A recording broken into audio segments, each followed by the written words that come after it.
والله يوم ما سجل والله ما رجع ولا شيء، والله ما رجع. يما قلبي، يما عقلي، لا حول ولا قوة إلا بالله، حسبي الله وكفى وإليه المشتكى. أسألكم بالله، هذا بيت والله زريبة، والله زريبة. أنتم جن ولا أوادم ولا حيوانات ولا بس وش تتصنفون؟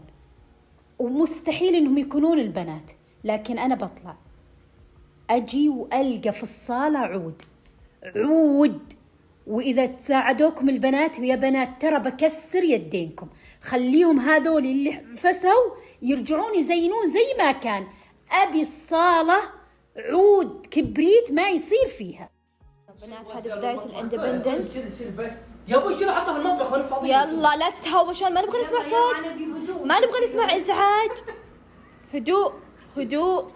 يلا شيل اصفك سبد الحافظ. اقول احنا عندنا حصانة من مامي. اخلص.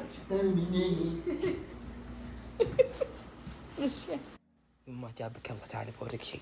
يا اخي محمد انت ساعدني. شوف هيبي، شوف. وش يما؟ ليه سويت كذا؟ وبنت كذا في الصالة اجي والقى فيها عود. نظف الصالة، نظفها. وش الأغراض؟ والله مجنون متخلف. كنت من هذا اللي قايل يسوي كذا.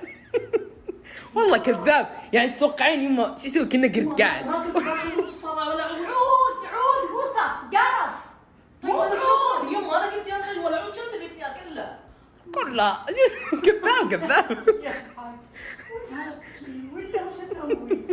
والله يوم ما سجل والله ما رجع ولا شيء، والله ما رجع شيء.